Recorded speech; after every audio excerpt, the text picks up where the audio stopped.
Today we're going to take a look at a watch and a brand that are both completely new to me.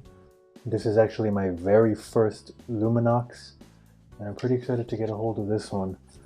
Today we're taking a look at a watch that's part of the C series, I believe, and this is called the Leatherback Sea Turtle. So I'll talk a little bit about the brand and the watch as I do the unboxing, but right off the bat, this is actually pretty neat. At the price point of this watch, it's around $250. You usually get your standard, cardboard box. So seeing something like this that's hard shell cover case, it's a nice touch. So Luminox is a brand that, again, it's had my attention for a pretty long time, but for one reason or another I never actually pulled the trigger on it. Usually I try to wait to be able to catch a good deal on one, and I finally did. And it honestly took me about 10 years, 15 years to get one, but I finally got one. So here it is. So Luminox has actually been able to market themselves as the tough watch, as a tool watch that can sustain just about anything and everything. And they've been able to market themselves as a Navy SEAL watch. There was some collaboration. I think there is still some collaboration with Navy SEALs and different commandos.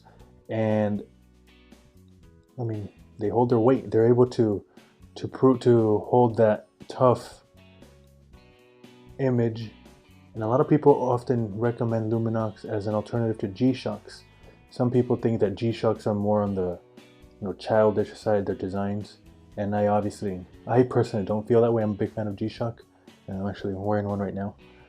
But a lot of people often recommend Luminox as an alternative to G-Shock for something more mature and more traditional looking. So I went with this specific piece for a couple of reasons.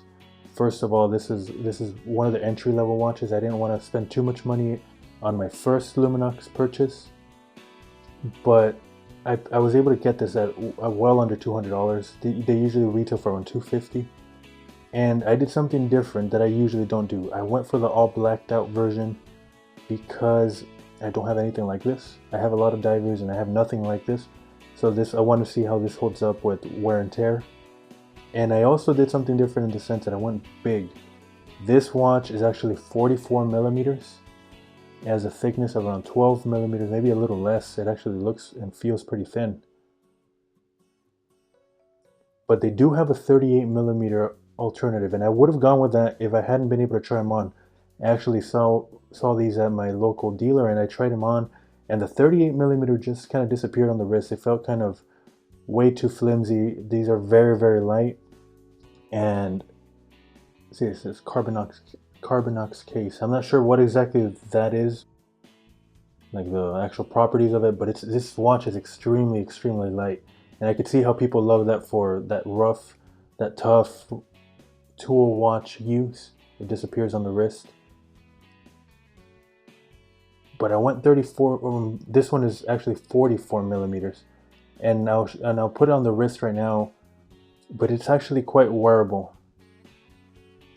So one of the things that kind of makes Luminox is their lume, and we'll do some lume shots right now. But you can see it quite well in this lighting, this angle. Most Luminox, I don't know if all of them, but most don't use luminescent paint. They use what are called tritium tubes, and tritium is some sort of chemical that essentially it's constantly illuminated. So you don't have to shine light, where luminescent paint usually you need to have some sort of light on it for it to maintain the light. This is constantly emitting light, and the positives of it is that you don't need light. You can have this in darkness for a month and it will be shining consistently, whereas lume, if you put it in darkness for a couple of hours, it's just going to be just about gone. So that's a big appeal to this, and a reason why the Navy SEALs went with this. They wanted something that could be used in tactical situations at night. And they went with this, and it seemed to stick because they've been doing it for a long time, and they've been with them for a long time. So you can see the little tubes there. They're literally tiny little tubes with that. And we'll turn off the lights right now and show that off. But that makes Luminox pretty popular There are other brands that do this. Ball is very popular for doing this, but those watches are honestly 3, 4, 5, 6 times more expensive than this. So I always wanted one of these for that reason. And at under $200, there aren't very many options for that.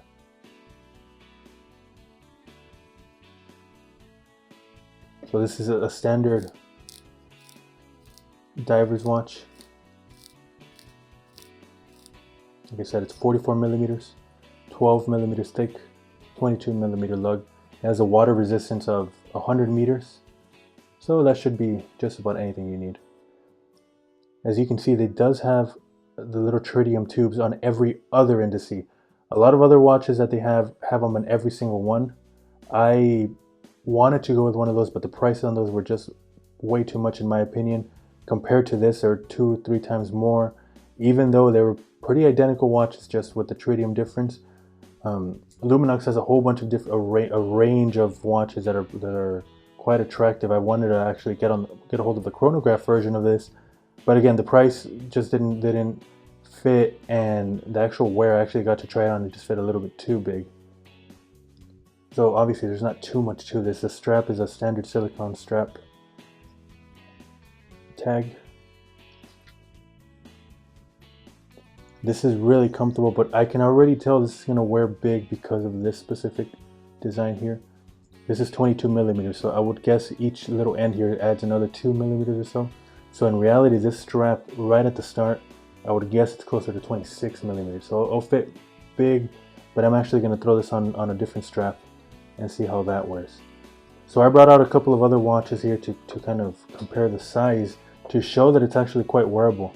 So I brought out this Seiko Turtle, and you can see how even at 44 millimeters, the Turtle is just way bigger than that. Also, one of the things here, it's incredibly light. I'm not exactly sure the material the case of the Luminox is, but it's really light. Like, kind of concerning light. It's too light, especially compared to the Turtle here. It's a chunk of metal, but this one should be really comfortable to wear. I also got out this Frogman just because this seems to be the kind of like the competition to the Luminox. And again, the Frogman is just absolutely enormous, absolutely thicker. So if you can wear the G-Shock, you can absolutely pull off this 44 millimeter. And to my surprise, like I said, the 38 millimeter variant was just way too small. I felt that for a tool watch, you really got to go bigger than 38 millimeters. So let's go ahead and check out the lume and really check out, that seems to be the most attractive part and the most, at least for me, the most attractive and important part of this. Okay, so like usual, we're not in total darkness, but I'm actually almost in complete darkness. And here it is. Now, like I said, it will be weaker than standard lume, but this will last a lot longer than standard lume, especially after not being exposed to light. So I do believe it has a little bit of lume at the pip here, but you can really see it there. And I love the fact that they changed the colors of the hands to differentiate a little bit, and that they changed the color of the pip there too to differentiate. But essentially, to me, this works perfectly, because I know a lot of people are going to say, what about legibility?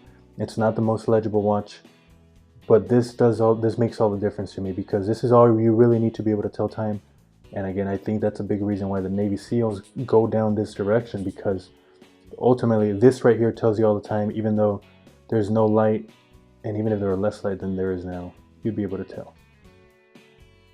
So one of the issues, let's go ahead and compare it with the Seiko lume, which is probably going to be an absolute torch compared to this, but like I said, it will lose intensity right away. One of the things that is important to know with tritium is that the half-life of it, the decay of it, is significantly faster than that of luminescent paint. So again, I know it gets a little complicated, but in theory, the tritium tubes in 10-15 years from now will be permanently more dim than that of the lume here. And that's just because of the chemical properties of it.